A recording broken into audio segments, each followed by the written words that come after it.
y le pido disculpas por la demora y por hacerlo esperar a Alejandro Katz. Todos lo conocen, es escritor, analista político, un hombre que desde mi punto de vista lee de manera muy interesante lo que pasa en la sociedad argentina, porque no cae en los clichés de la grieta y trata de ver el panorama un poco más amplio. Gracias, Alejandro, por atendernos, muy amable. Al contrario, Maxi, gracias por llamarme. Mira, dos temas quería hablar con vos. Uno es, ahora va a contar González Prieto cómo viene el tema de la interna de Juntos por el Cambio, pero yo vengo, obviamente sin el conocimiento tuyo con el tema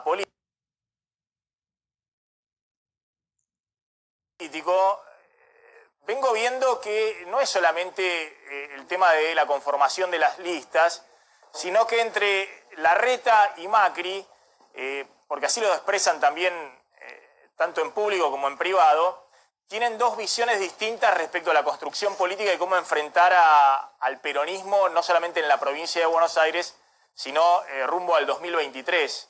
¿Qué pensás vos o cuál es tu análisis respecto a eso, a lo que está sucediendo, ¿no? Que hay mucha ebullición, obviamente eso es típico del cierre de listas, pero parece ver dos visiones completamente distintas de cómo se construye políticamente a futuro una oposición que quiere ser gobierno. Efectivamente, creo que tu descripción es precisa, es clara, es buena.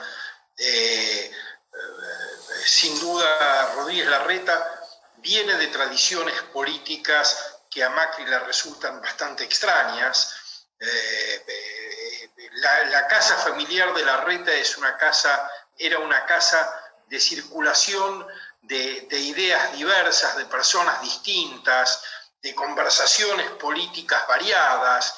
No es esa la historia de formación de Mauricio Macri en la política, y sin duda esto influye en el modo en que se desempeñan actualmente. Creo que Macri ha hecho un proceso de cerrazón creciente, no de apertura, un proceso que, si estuviera guiado por algunas ideas firmes, uno diría de un proceso cada vez más dogmático.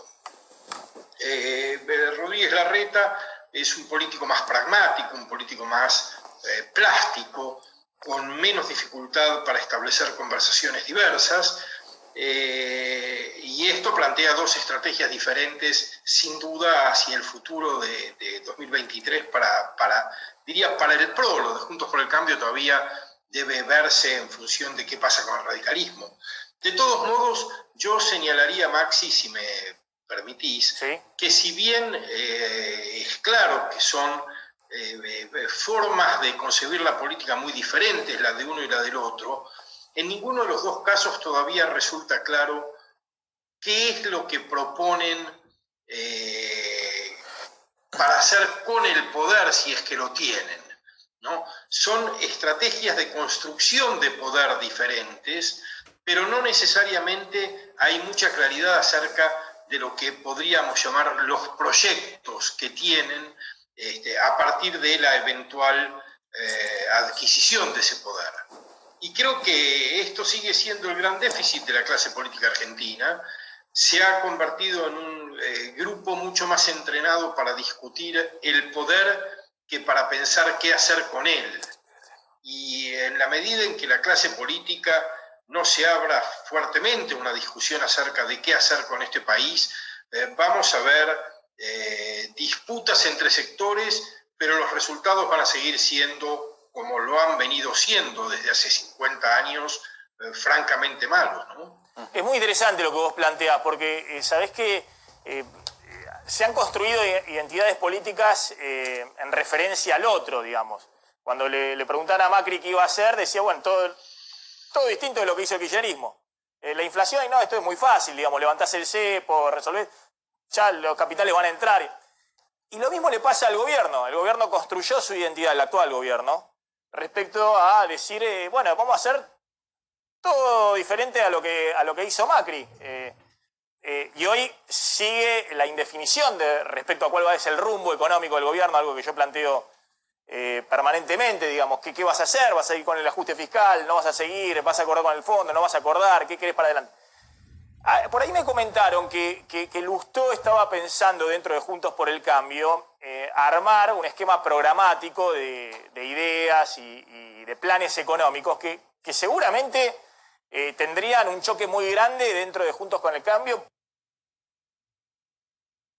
Juntos por el Cambio con otras ideas que tiene Juntos por el Cambio, ¿no? No solamente Melconiano o el equipo que tuvo Macri en el poder, sino los sectores más libertarios que ahora se están acercando a Juntos por el Cambio. Pero claro, vos estás planteando, ojo que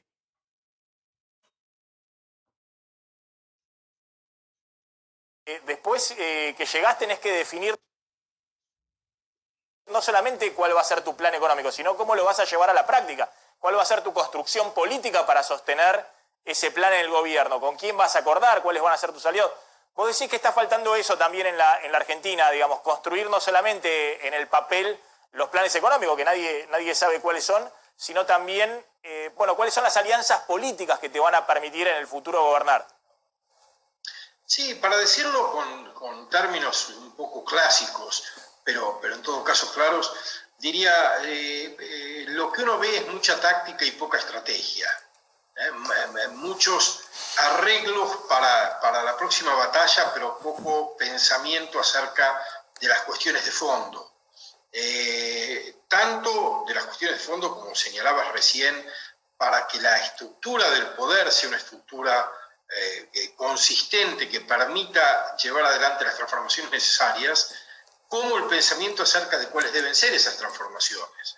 Es cierto que si uno piensa en las decisiones de ambas coaliciones políticas, ve que en un caso, por decir algo, el gobierno anterior tenía una fuerte propensión a bajar impuestos y este tiene una fuerte propensión a subirlos, y sin embargo los resultados de la gestión de ambos en términos de inflación, crecimiento económico y pobreza son igualmente malos, lo cual quiere decir que las herramientas que utilizan para hacer política económica no son las adecuadas para lograr objetivos de mejor calidad. Están utilizando herramientas que se muestran insuficientes, porque se suben impuestos o se bajan impuestos, pero la inflación no disminuye, la pobreza no disminuye, la economía no crece hace 10 años y está en recesión hace 4, por tanto, hay algo que no están viendo nuestros dirigentes acerca de cómo comenzar a resolver los problemas más serios. Ahora, también es cierto, y creo que esto estaba en tu observación, también es cierto que hay un problema de diseño de coaliciones en el sentido de que nadie ha hecho hasta ahora coaliciones suficientemente amplias como para darle solidez y continuidad en el largo plazo a algún tipo de reformas que permitan revertir la situación. A ver si te estoy perdiendo ahí. ¿Estás conectado? Ahora a ver si chequeamos un poco la conexión con Alejandro Katz. El otro factor que quería analizar con Alejandro Katz es el factor Randazzo, esto que contaba. No porque sea relevante desde el punto de vista electoral Randazzo, yo no creo que tenga la relevancia que a veces le da, qué sé yo, Clarín a Randazzo. No me parece que sea relevante desde el punto de vista electoral. En sí, digamos, nadie cree que Randazzo vaya a hacer una elección, no sé, de 20 puntos, de 25 puntos. Pero el factor Randazzo en términos de quitarle votos al otro, digamos, en todo caso al oficialismo o a la oposición.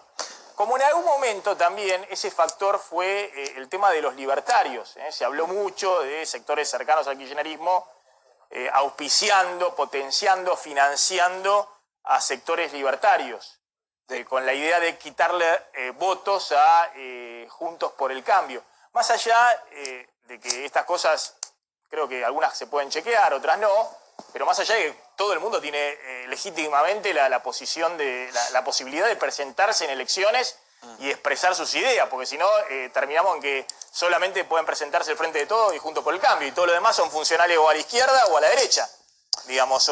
Entonces ese esquema tan básico no construye democracia. Alejandro, te tengo de vuelta. Ahora hablamos del factor Randazzo, pero te quería hacer una pregunta más con el tema Macri-Larreta, ¿no?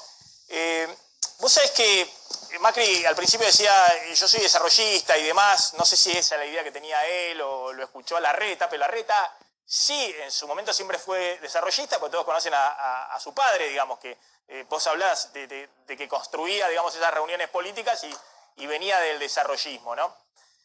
Ahora, vos ves que ahí hay también un tema de cómo hace una oposición que ha tenido la identidad de diferenciarse del kirchnerismo y que tiene un 40% en una elección como la del 2019, donde todos los indicadores eran malos y aún así sacó 40%, pero que no está claro cómo va a seducir al resto del electorado teniendo en cuenta que viene de una derrota electoral justamente por lo que fue su gestión.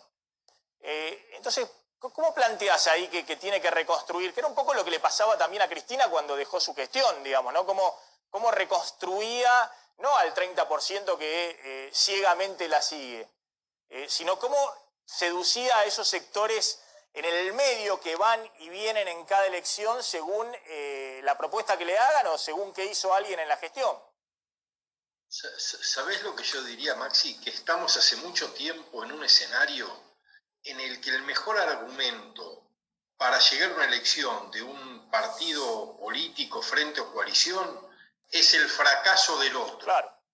Lo mejor que cada uno tiene para ofrecer es lo mal que lo ha hecho el adversario, lo cual nos pone en una situación verdaderamente triste, porque lo que estamos haciendo es levantar barreras para que el que está en el gobierno no siga haciendo el daño que está haciendo, pero no estamos haciendo nada para cambiar la situación. Digo, efectivamente, una de las buenas razones por las que Macri perdió fue la saturación que había producido el segundo gobierno de Cristina y los errores de gestión y no solo de gestión, sino también de práctica política, ética, etcétera, en los que había incurrido. Eso es una de las mejores razones por las que ganó Macri. Y Alberto gana porque la sociedad, una parte de la sociedad, no soporta más el tipo de efectos de la política de Macri. Y ahora la oposición está esperando recuperar parte de su electorado por los errores de la gestión de Alberto Fernández. Es decir, estamos medrando. Cada uno está medrando de los errores ajenos, lo cual significa que el conjunto se degrada cada vez más. Ahora, el punto ¿es posible establecer un acuerdo general para que la oposición espere que al gobierno le vaya bien, sabiendo que si al gobierno le va bien, le va a costar más acceder en el siguiente turno, pero las condiciones de partida para la gestión van a ser mucho mejores?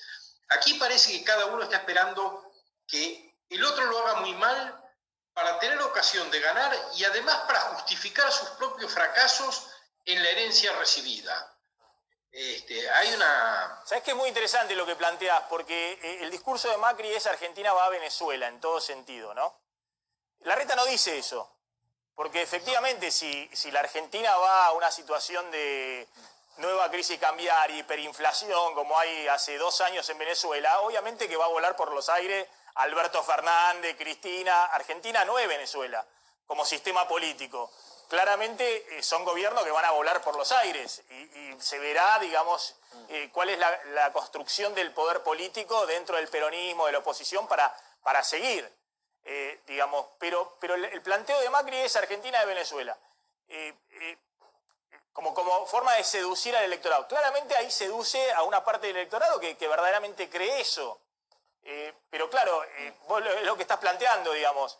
En todo caso, la única propuesta es, estos van a chocarla. Yo insisto, si la chocan, va a volar por el aire Alberto Fernández, Cristina, y se verá cómo hace el sistema político para continuar institucionalmente. Pero es difícil pensar que van a ir a Venezuela. No sé si coincidís en esa visión. Absolutamente. Yo creo que las elecciones de medio término están sobredimensionadas. Se las dramatiza porque el dramatismo en un escenario polarizado paga. Pero si uno analiza con más frialdad qué es lo que está en juego, es muy poco probable que ninguna de las dos coaliciones sea ni la gran derrotada ni la gran triunfadora. Lo más probable es que en diputados el oficialismo sea un poco más fuerte y en el Senado un poco más débil. Pero es difícil, por el tipo de bancas que están en juego, es difícil que haya una recomposición que permita que el oficialismo tenga un poder absoluto que le permita hacer lo que quiera. Que fuerce una reforma constitucional, por ejemplo. Absolutamente. Y aún si hubiera esa intención, la sociedad argentina no es como la sociedad venezolana, es una sociedad mucho más indómita, es una sociedad civil más robusta, los sectores económicos son más diversos, las fuentes de ingresos son distintas para el Estado y para el sector privado. Discúlpame, Alejandro, Cristina gana con el 54% de los votos, con una fortaleza grande en ambas cámaras, dice vamos por todo. Y a los 2 años Cristina está viendo cómo hacía para llegar al 2015. Pierde con Massa en la provincia de Buenos Aires y estaba todos los días diciendo que tenía un golpe destituyente, que la querían, que no llegaba al 2015. Y el Papa Francisco diciendo a ver cómo la apuntalamos a Cristina para que llegue a diciembre del 2015. Efectivamente, esa experiencia la hemos tenido. Sabemos que la voluntad hegemónica encuentra límites. Confiamos en que si hay una voluntad de ese tipo, lo sigue encontrando y lo seguirá encontrando. Por tanto, yo creo que dramatizar el efecto de las elecciones es beneficioso para los más radicalizados de la política y no para los más moderados. Dramatizar el efecto es lo que le permite a Cristina decir que Macri es la dictadura, a Macri decir que Cristina es Venezuela y capturar el temor. Esa es la gran apuesta del presente, es producir temor y rentabilizarlo a favor de cada uno. Alejandro. Y yo creo que una clase política que pone el énfasis en generar temor en lugar de proponer ideas es una clase política que está en default. Alejandro, ahí Maxi planteaba, y bueno, es la discusión sin dudas, ¿no? Dentro de Juntos por el Cambio, cómo ganar la elección, si con los moderados o con los duros, que aparentemente no alcanza para ganar la elección. Ahora, ¿no se mezcla también en esta discusión de cara a esta próxima elección la pelea por el liderazgo, y hasta qué punto esa pelea por el liderazgo dentro de la oposición no contamina el debate de cuál es la estrategia para ganar la elección? Más allá de lo que se haga después, ¿no? Ahora están todos pensando en cómo se ganan las elecciones. Bueno, sin duda, no siempre, pero con frecuencia, las elecciones son el momento en el que no solo se compite con el oponente externo, sino también con el competidor interno. Y son los momentos en los que se reemplazan liderazgos, en los que se sustituyen dirigencias, etc. Estamos viendo seguramente un proceso de ese tipo en las dos coaliciones. Por supuesto, no es la sustitución ni por los más jóvenes ni por los más inexpertos, porque Rodríguez Larreta es parte del equipo de Macri desde el primer gobierno de Macri en la ciudad, pero sin duda hay una disputa por liderazgos. Ahora, esa disputa por liderazgos se va a traducir también en una disputa por ideas, por concepciones de la política, por capacidad de generar acuerdos, o simplemente es el intento de desplazamiento de los que están instalados para ocupar nuevas posiciones, no lo sabemos. Larreta da señales de una mayor voluntad de diálogo, de apertura hacia sectores del peronismo, de mayor capacidad de conversar con los que no son propios. No es muy claro de todos modos qué significa eso estructuralmente.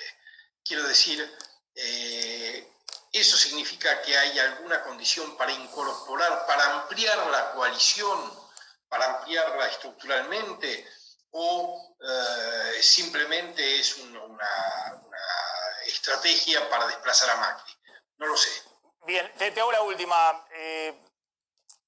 ¿A quién le resta más el factor Randazzo? Terceras fuerzas que se plantean, obviamente Randazzo desde un peronismo no kirchnerista, aunque fue ministro de Cristina, y lo que se plantea de los libertarios, Espert y compañía, por derecha. Pero el factor Randazzo, que se ha hablado bastante, ¿no? En algún momento obviamente era favoneado por AEA, por gran parte del establishment económico, pues se pensaba que le abría la típica de provincia de Buenos Aires. En su momento pasó en el 2017, Cristina perdió votos, tuvo lo suyo, después lo tuvo a Massa por un lado y a Randazzo por el otro. Pero últimamente empiezan a surgir encuestas donde empieza a haber preocupaciones Juntos por el Cambio y hubo algunas versiones que hoy Randazzo desmintió respecto de que se había reunido con Alberto Fernández y empiezan a decir, pero escuchen, ¿no será un caballo de Troya Randazzo que le termine restando votos a la oposición?